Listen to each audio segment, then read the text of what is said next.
السلام علیکم ورحمۃ اللہ وبرکاتہ۔ رب اشرح لی صدری ویسر لی امری واحلل عقدۃ من لسانی یفقہوا قولی۔ سورہ آل عمران کی کچھ آیات دیکھیں گے۔ آیت نمبر 175 سے شروع کرتے ہیں۔ اعوذ باللہ من الشیطان الرجیم، بسم اللہ الرحمن الرحیم۔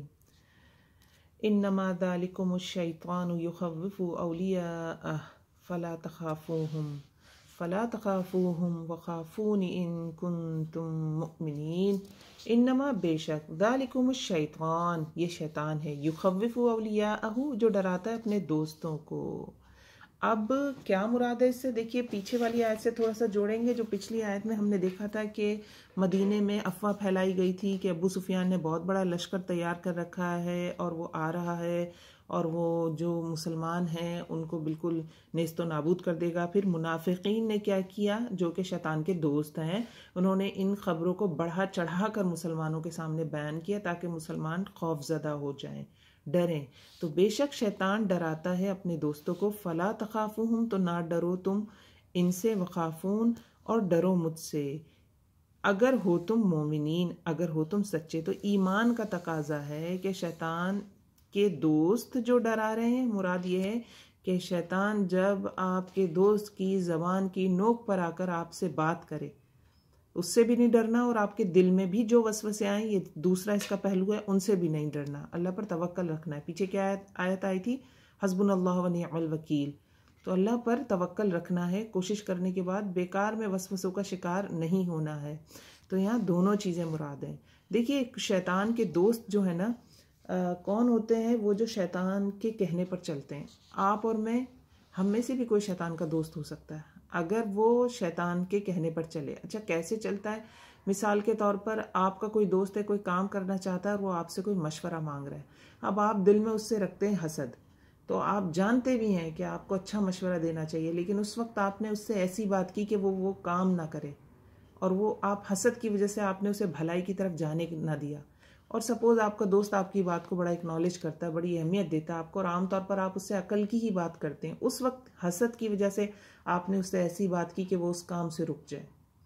تو انما ذالکم الشیطان یخوف اولیاءہ فلا تخافوہم وخافون، تو تم ان سے نہ ڈرو، ان کی باتوں سے نہ ڈرو۔ مسلمانوں کے لیے ایک چیز اور کیا ہوئی اس میں، یہ کہ جو جھوٹے پروپیگنڈے پھیلتے ہیں، جو جھوٹے افواہیں پھیلتی ہیں، ان سے ڈرنا نہیں چاہیے۔ لیکن آج کا عالم یہ ہے، اس سوشل میڈیا نے ہمیں اس دوراہے پہ لا کر کھڑا کر دیا ہے کہ ڈرنا تو دور کی بات، ہم خود وہ افواہیں پھیلا رہے ہوتے۔ جبکہ دیکھیے حدیث میں کیا ہے کہ کسی کے جھوٹا ہونے کے لیے کافی ہے کہ وہ سنی سنائی بات کو آگے کر دے۔ ہم تو خود آگے پھیلا رہے ہوتے ہیں افواہوں کو، ہمیں نہیں پتا ہوتا یہ صحیح ہے یا غلط ہے۔ تو یہاں تو ایمان کا تقاضا کیا ہے کہ جو لوگ افواہیں پھیلاتے ہیں، جو جھوٹی خبریں پھیلاتے ہیں، جھوٹی باتیں پھیلاتے ہیں، ان سے گھبرانا نہیں ہے، اور اللہ کا ہی ڈر اپنے دل میں رکھنا ہے، اپنے معاملات کو اللہ کے تقوی کے ساتھ ہی اپنے معاملات چلانے۔ اور یہ ایمان کا تقاضا ہے، ان کنتم مؤمنین، اگر ہو تم مومن۔ تو اس میں بڑے سبق ہیں ہمارے لیے۔ ہمیں اللہ رب العزت ہمیں معاف کرے، ہماری اصلاح فرمائے۔ ہم میں سے اکثر کا حال تو یہ صرف چٹپٹی چیزیں ہونی چاہیے بس، چاہے وہ کچھ بھی ہو، کسی کی عزت اس میں خراب ہو رہی ہو، ہمیں کوئی فرق نہیں پڑتا، بس کوئی چٹپٹا سا کلپ آ گیا، ہمیں پتہ ہے ہم نے آگے پھیلانا ہے اور دوستوں سے واہ واہ وصول کرنی ہے۔ لیکن جانے ہم جو آج کل کے مسلمان ہیں، ہمارے ایمان کا جو درجہ ہے نا، وہ کہیں پستی میں جا چکا ہے، بے انتہا پستی کا شکار ہیں۔ اسی وجہ سے تو ہر جگہ ناکامیاں ہمارے گلے میں پہنائی جا رہی ہیں، ہمارے سروں پہ سجائی جا رہی ہیں، ہر جگہ سے ہم پٹ رہے ہیں، کیونکہ ہمارے ایمان کمزور ہے نا، کمزور کیا ختم ہو چکے ہیں۔ وَلَا يَحْزُنْكَ، اور نہ غمگین کرے تجھ کو، الَّذِينَ يُسَارِعُونَ فِي الْكُفْرِ، وہ لوگ جو جلدی کرتے ہیں کفر میں۔ اب مدینے کے سینیریو سے بھی دیکھ لیجئے، جو افواہیں پھیلا رہے تھے، مسلمانوں کو ڈرا رہے تھے مزید، جبکہ مسلمان پہلے ہی احد میں جو شکست ہوئی اس کی وجہ سے شدید ڈپریشن میں تھے۔ پھر ساتھ ساتھ کیا تھا ان کے ساتھ معاملہ، جسمانی طور پر بھی زخموں سے چور تھے، تکلیف کا شکار تھے۔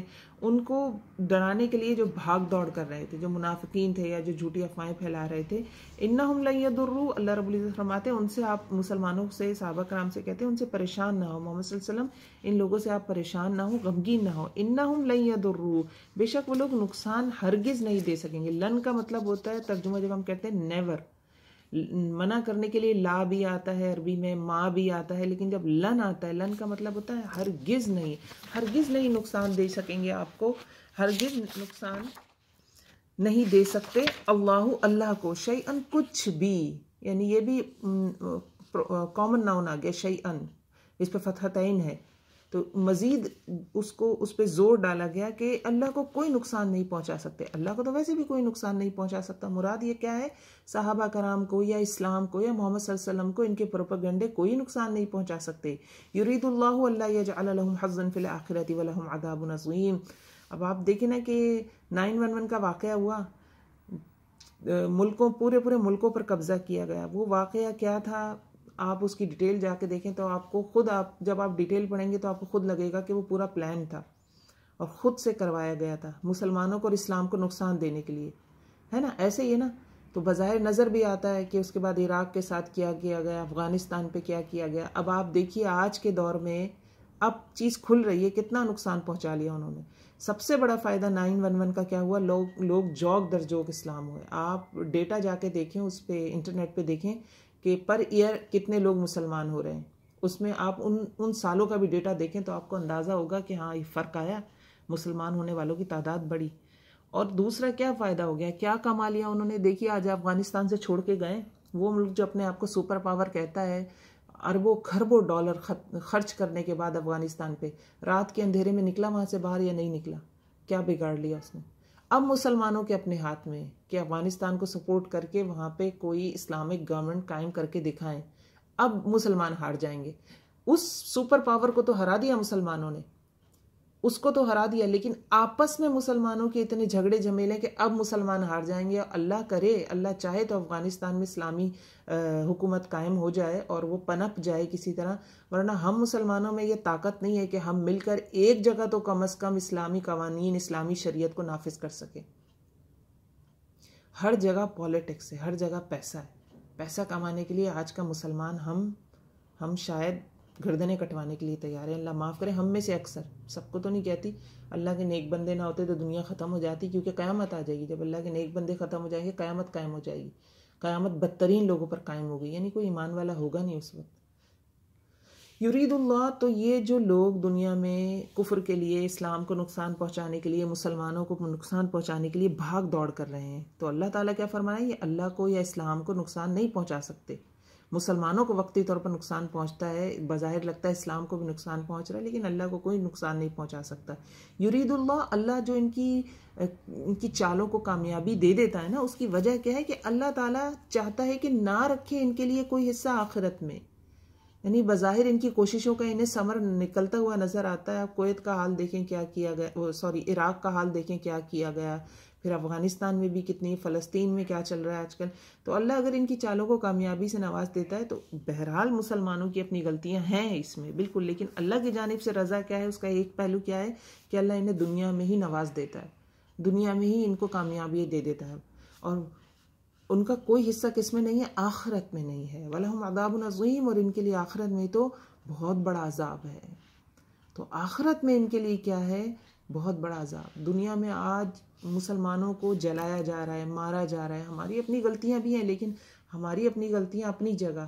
بحیثیت انسان جو علم بردار بنتے ہیں، سوشل یہ جو انسانی حقوق کے علم بردار بنتے ہیں، سب جگہ کی پالیسیز نظر آتی ہیں. کشمیر نظر نہیں آتا، فلسطین نظر نہیں آتا، کوئی پالیسی نظر نہیں آتی. جو ہم کمزور ملک ہیں، ہم تو قرضے میں دبے ہوئے ہیں، ہم تو ڈالرز لے رہے ہیں ان سے، ہم تو انہیں کچھ کہہ نہیں سکتے. اور جو ذرا تھوڑے سے مضبوط ملک ہیں، جن میں جو قرضہ دینے والوں میں سے ہیں، ان کا حال یہ ہے کہ ان میں منافقت بھری ہوئی ہے. وہ تو کسی کے لیے بات ہی نہیں کرتے. حب دنیا، حب جاہ ہے ان کے اندر. وہ کیوں کسی دوسرے ملک کے مسلمانوں کی بات کریں؟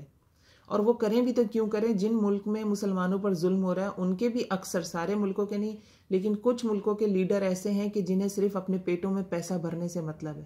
وہ چاہتے ہیں دوسرے ملک ہماری امداد کرتے رہیں، ہمارے جو ہمارے ملک میں مسلمان ہیں جو پٹ رہے ہیں ان کے نام پر ہم دوسروں سے امداد لیتے رہیں. سب پالیٹکس ہے. اللہ کو اور اللہ کی کتاب کو جو ہم نے پیچھے چھوڑ دیا ہے نا، بہت پیچھے، اس کے نتائج ہیں یہ جو ہم آج دیکھ رہے ہیں. تو اللہ رب العزت فرما رہے ہیں کہ جو مسلمانوں کے خلاف پروپیگنڈے کر رہے ہیں، کام کر رہے ہیں، اگر انہیں کوئی وقتی کامیابی ہو جاتی ہے تو اس کا مطلب یہ نہیں ہے کہ وہ ٹھیک ہیں، یا دنیا میں ایسے ملک بڑے ترقی یافتہ ہیں تو یہ ضروری نہیں ہے کہ وہ ٹھیک ہیں. اللہ تعالیٰ ان کو دنیا میں ہی ان کے اچھے اعمال کا یا ان کی جو چالیں ہیں ان کی کامیابی دے رہا ہے، انہیں آزما رہا ہے، تو ان کو دنیا میں ان کا حساب برابر کر رہا ہے. آخرت میں ان کا کوئی حصہ نہیں ہے۔ اچھا اب ہم اس سے بھی بڑی اچھے اپنے مسلمان جو ہم ہیں آج کل کے بڑی اچھی میننگ نکال لیتے ہیں کہ جناب ہم تو دنیا میں جو یہ کافر پنپ رہے ہیں نا، پھول پھل رہے ہیں اور پھل پھول رہے ہیں، اور یہ جو اتنی ترقیاں کر لی ہیں، یہ اس وجہ سے کہ اللہ نے کہا میں ان کو دنیا میں ہی دے کے نواز دوں گا، آخرت میں حصہ نہیں ہے۔ بھائی اس میں ایک پہلو اور بھی ہے، اور وہ پہلو یہ ہے کہ وہ محنت بھی کرتے ہیں، وہ بڑے دیانت دار بھی ہیں، ان کو بحیثیت قوم اگر آپ دیکھیں تو ان میں کرپشن کم ہے، مسلمانوں کے خلاف تو شدید کرپشن ہے، مسلمانوں کے اگینسٹ تو وہ سارے ایک جتھا ہیں، لیکن وہ آپس میں ایک دوسرے کے گلے نہیں کاٹ رہے، وہ آپس میں ایک دوسرے کے گلے نہیں کاٹ رہے، وہ اپنے ملکوں کو ترقی دے رہے ہیں، ان میں کرپشن کا وہ لیول نہیں ہے، وہ ہمارے ملک کی طرح نہیں ہے، کرپشن ہو گئی پھر بھی ثابت ہو گئی ہے، پھر بھی ٹکے ہوئے ڈھیٹ، نہ جانے کہاں یہ دولت لے کر جائیں گے اپنی۔ وہاں پہ کسی کی کرپشن ثابت ہو جائے تو وہ ریزگنیشن دے دیتا ہے، وہ استعفیٰ دے دیتا ہے، تو اس پہلو کو بھی ہم بھول جاتے ہیں۔ بہرحال تو اللہ رب العزت ہمیں ہماری امت مسلمہ کو مضبوطی دے، ہمیں کچھ کرنے کی توفیق عطا فرمائے، جو ہم ڈھیلے ڈھالے ہیں نا ہر معاملے میں، اس ڈھیلے ڈھالے پن کو ہمارے دور کر دے۔ نہ جانے کون سا وقت ہوگا جب امت مسلمہ آئے گی اس طرف، اور دیکھیے ایک انرجی دیتا ہے قرآن، اصل بات وہی ہے، قرآن چھوڑ دیا ہے ہم سے۔ پچھلی جو امت تھی جس کے سر پہ نبوت کا تاج تھا وہ بنی اسرائیل تھے، وہ یہودی تھے، انہوں نے بھی اپنی کتاب چھوڑی تھی، اللہ نے ان پر بھی عذاب مسلط کیے۔ ہم نے بھی اپنی کتاب چھوڑ رکھی ہے، ہم پر بھی اللہ کے عذاب ہی ہیں۔ اللہ رب العزت ہماری اصلاح فرمائے۔ السلام علیکم ورحمۃ اللہ وبرکاتہ۔